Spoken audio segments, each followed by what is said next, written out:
Good students, myself Praveen Kumar from Gurukul grow school.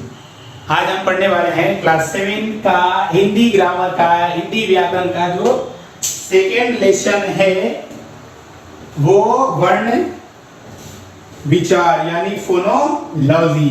जो आपका chapter कौन सा है? सेकेंड चैप्टर है। तो हम इसको पढ़ेंगे। सबसे पहले पढ़ लेते हैं कि वर्ण क्या होता है। तो वर्ण क्या होते हैं इसके बारे में हम पढ़ते हैं। तो वर्ण क्या क्या है? मौखिक भाषा की मूल ध्वनि को व्यक्त करने के लिए जिन चिन्हों का प्रयोग किया जाता है उन्हें क्या कहते हैं? हम उन्हें कहते हैं वर्ण। ठीक है। और वर्ण को अक्षर भी कहा जाता है। ठीक है। मौखिक भाषा की मूल ध्वनि को व्यक्त करने वाले चिन्हों को वर्ण कहते हैं। जैसे में क च ट, क च ट, ये सब क्या है? वर्ण है। वर्ण को अक्षर भी कहा जाता है। वर्ण को अक्षर भी कहा जाता है। ठीक है।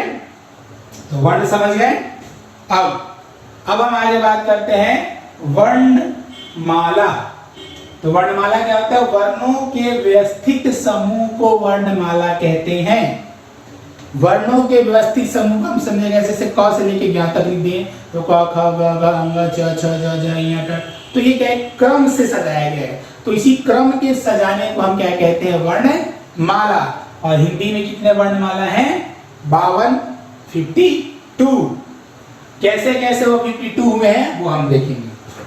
हिंदी वर्णमाला में अ से औ 11, अ अन 2, ठीक है, क ह यानी क से लेके ह तक 33, ड ढ 2, छ त्र ज्ञ स्र 4।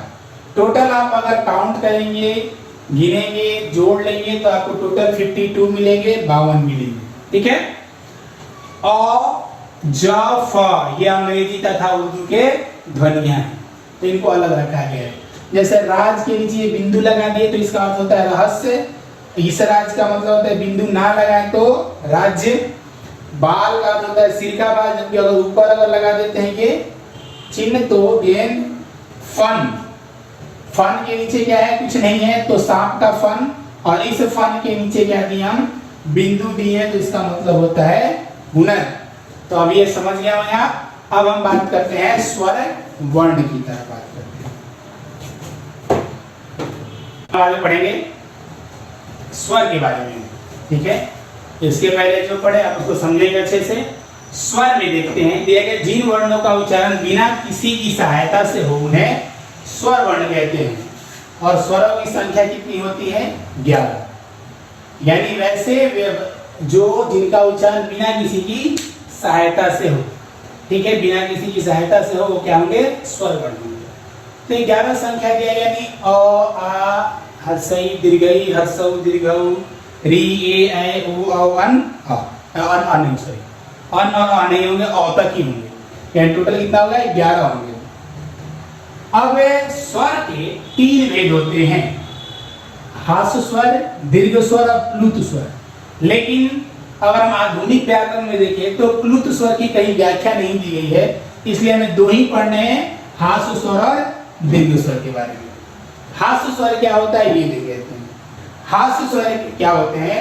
जिन वर्णों के उच्चारण में कम से कम, जिन स्वर वर्णों के उच्चारण में, ठीक है, हम यहाँ पे स्वर वर्ण डाल देते हैं। जिन स्वर वर्णों के उच्चारण में कम से कम समय लगता है उन्हें हास्य स्वर कहते हैं। जैसे में अ, हर्षई, दीर्घई और री।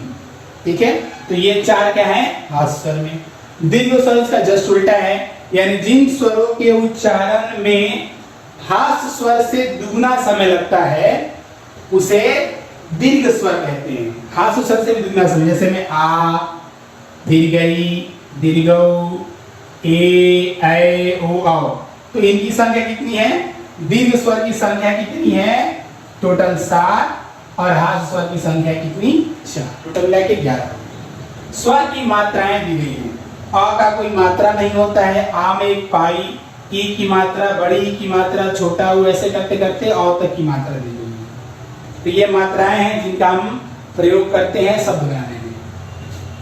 अयोग हुआ, अयोग वा क्या होता है? अन अ, ये दो मिला के अयोग वा होंगे, तो अन क्या हुआ? अनुस्वार, और अ क्या हुआ? स्वर। ये अनुनासिक, जिसको हम लोग चंद्र बिंदु कहते हैं, ठीक है। तो ये आपको क्या हुए? ये हुए आपके स्वर। अब हम अगले वीडियो में बात करेंगे व्यंजन के ऊपर, ठीक है। तब तक आप पढ़ते रहिए। थैंक्स।